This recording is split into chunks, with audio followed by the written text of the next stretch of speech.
Hello, my loves. It's Kristen Comer here, your cosmic guide from Rooted with Wings, and welcome back to my channel. Are you ready to dive deep into the lunar lagoon? Because Monday, December 13th, we'll be swimming in the emotionally charged waters of the Cancer full moon. And oh, it's gonna be a juicy one. So grab your journals, your crystals, your favorite cozy blanket, a cup of your favorite beverage, and maybe a box of tissues. You know, just in case things get a little intense, because we're about to embark on a lunar adventure that will illuminate your soul and empower you to embrace your authentic self and your inner emotional landscape. And don't forget to hit that subscribe button and give this video a great big thumbs up. The more love you show, the more cosmic wisdom I get to share with a larger community. Thank you, beautiful souls. So today we're exploring the depths of the Cancer full moon, uncovering its hidden messages and discovering how to harness its transformative power to create a life that truly reflects our heart's desires. Are you with me? So this full moon is bathed in the sensitive waters of Cancer, inviting us to dive deep into the ocean of our emotions. Cancer is ruled by the moon itself. It's in the realm of feeling, of intuition, and empathy, and of profound connection, especially those of loved ones of family members. It's where the boundaries between the self and the other blur, where we tap into the collective unconscious, and where our primal need for belonging and security is trying to find its voice. Now, this full moon is residing in the watery embrace is not merely just a moment in time, but a culmination of these energies, a crescendo, a symphony that reverberates through our very soul. But what is a full moon? It's more than just that bright, glowing moon in the middle of the night. It's a cosmic mirror. It's a reflection. It's reflecting the light of the moon and revealing the hidden facets of our inner landscape. The moon marks the peak of a lunar cycle time. The full moon does, and a time when the seeds that we planted at the new moon are kind of coming into blossom. Or, you know, the full moon can be a time of heightened emotions, of illumination, and a release of what we are being shown is no longer working for us. Illumination into unconscious patterns and hidden truths. You know, the invitation is maybe letting go of how these truths are showing up that no longer serve us. It's a great time to also acknowledge our achievements and express gratitudes for the lessons we have learned in the past. Reflect on how far we have come, what it's taken to get us to where we are today, mentally, emotionally, spiritually, physically. The sun, meanwhile, still stands in Capricorn, the sign of structure, ambition, and worldly achievement. This creates a tension, a polarity between the internal world of emotions and the external world of action and responsibility. This is a dance between the nurturing, intuitive, Cancerian energy and the disciplined, goal-oriented Capricornian drive. Now, this opposition creates tension through the conscious self, which is the sun, and the emotional, instinctual self, which is the moon. And it can manifest as maybe inner conflict and maybe a sense of being pulled in too many different directions, and a difficulty aligning what actions and desires we actually want to take.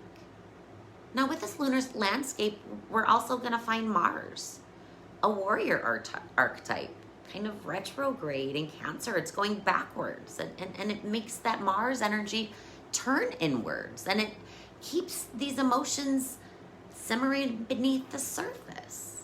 Mars can amplify things. It can amplify our feelings, bringing raw intensity to our inner world. Old wounds may ache, past grievances may resurface, and a primal need for security and belonging may rise to the forefront of our awareness. This configuration can be challenging. It can trigger emotional volatility, defensiveness, and a tendency to project our frustration onto others. We may find ourselves reacting impulsively, creating unnecessary drama, or withdrawing into our shells when feeling threatened. We may see the self in our others too in our lives, our family and friends. And Mars, that planet of action, is retrograde, suggesting that this is more of an internalized. Our drives and desires may be expressed in more indirect ways. This opposition with the sun is creating tension.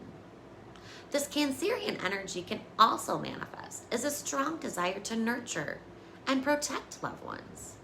This may involve caretaking, defending family members, or feeling fiercely protective over others' emotional states, or even your own emotional space. With Mars retrograde and the move involved, defensiveness, emotional reactivity, and maybe difficulty in asserting our needs directly. This could also bring up moodiness and themes of family, home, security, maybe shaking our emotional foundations. It may bring up issues related to family dynamics, to our childhood experiences, or the need for belonging. At this time, it's a great idea to reach out to loved ones for support or to foster that sense of belonging and connection. Mars can make it challenging to have direct communication. But if we don't, it can cultivate misunderstandings. And we want to watch to not have that communication be too assertive or aggressive. We want to seek kindness if we can. And if we can't, then maybe it's time with those heightened emotions, that it's time for some introspection and maybe some creativity to help release some of that pent up energy and irritation. Journaling, listening to music, making art for no one else but yourself, just to get that feeling out of you without having to put words to it or label it as something. This can be a catalyst for some deep inner work and an opportunity to explore the roots of our emotional patterns. Maybe bring some childhood wounds to our awareness.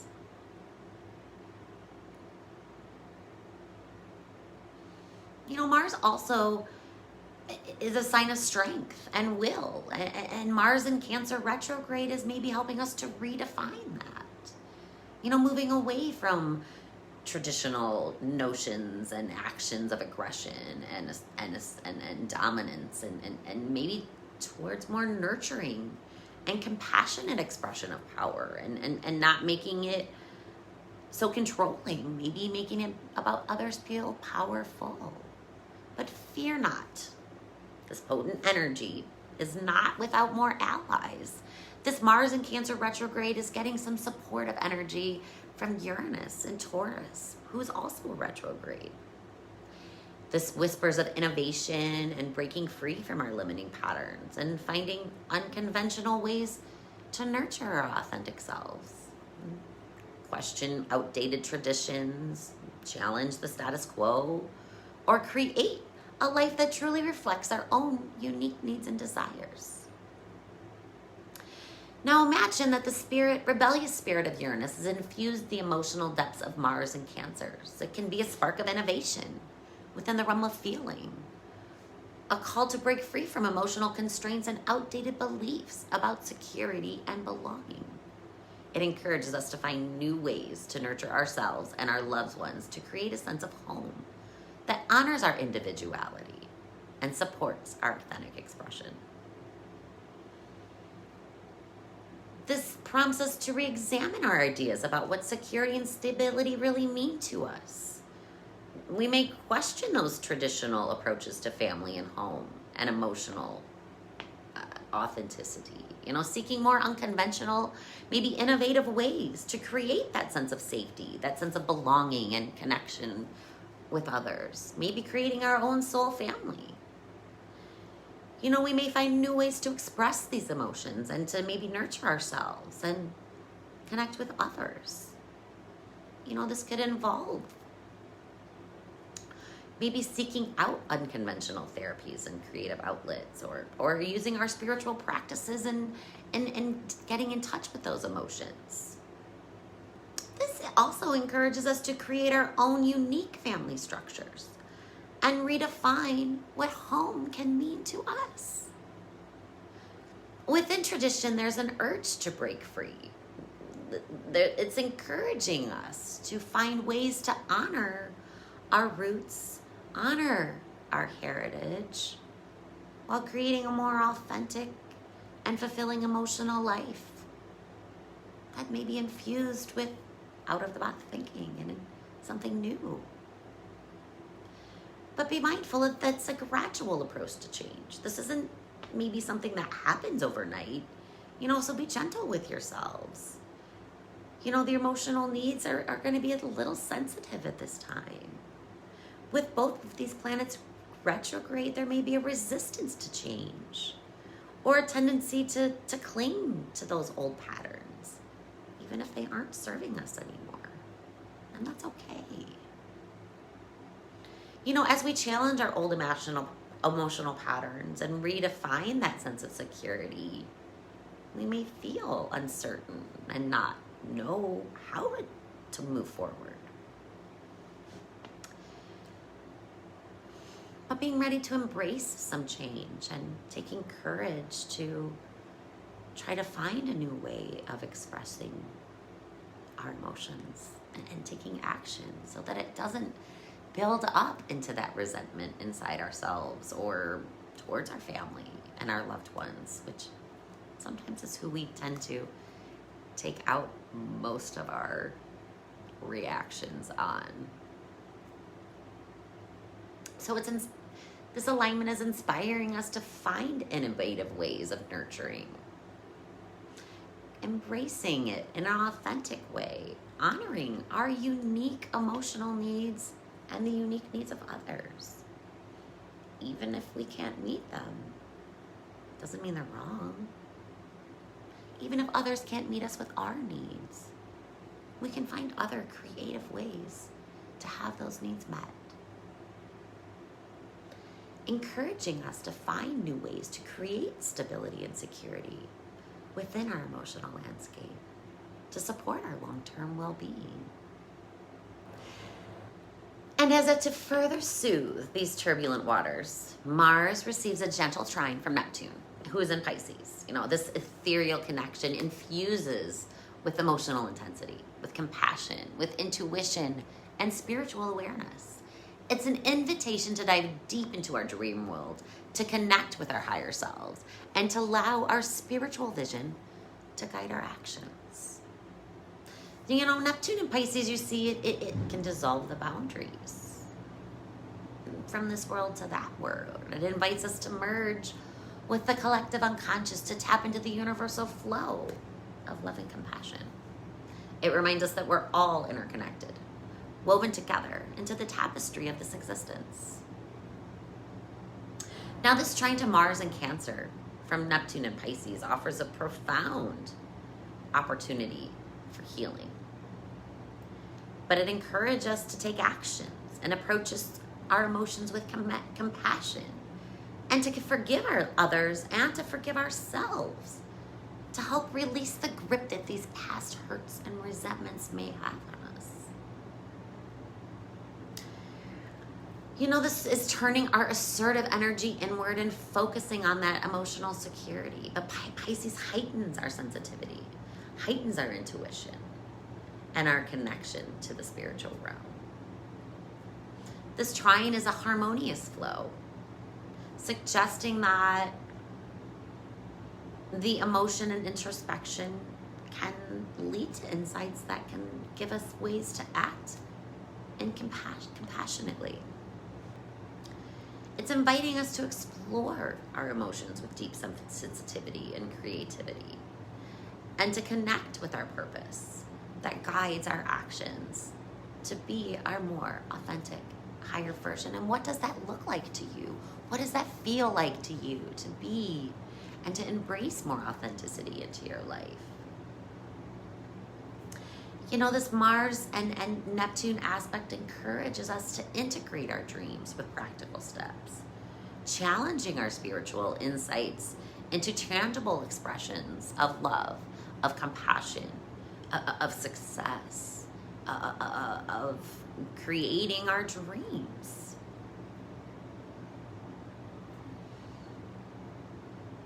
It also supports deep emotional feelings and healing around family dynamics, around childhood wounds and traumas, and encourages us to explore those things with compassion.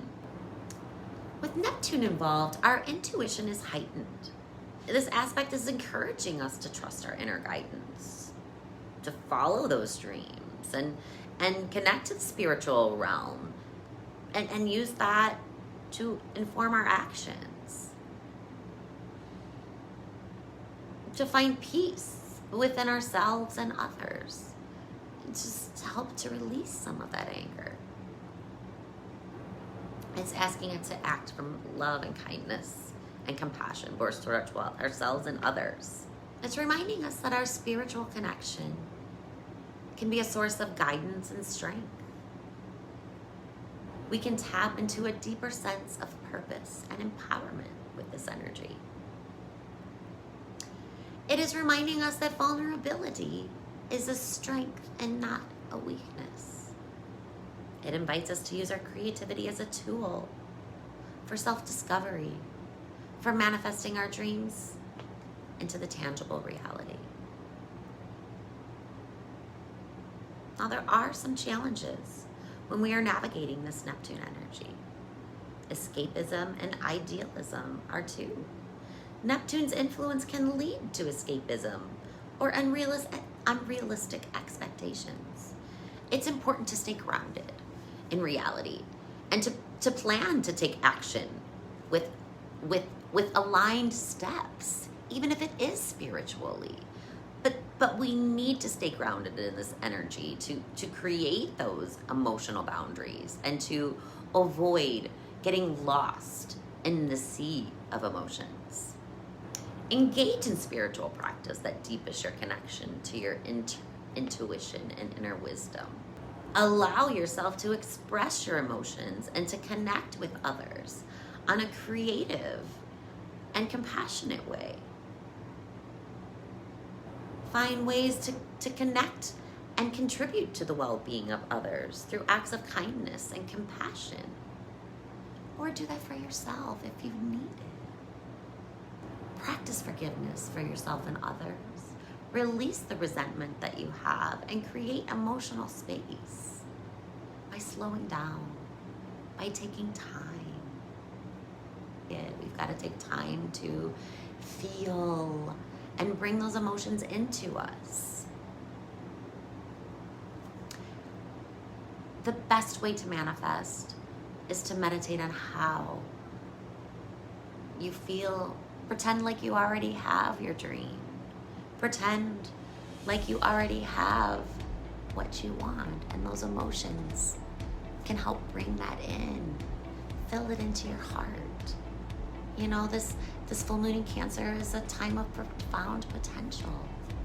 Embrace its transformative invitation and allow the luminescence to guide you towards a greater self-awareness, towards emotional liberation and authentic emotional empowerment.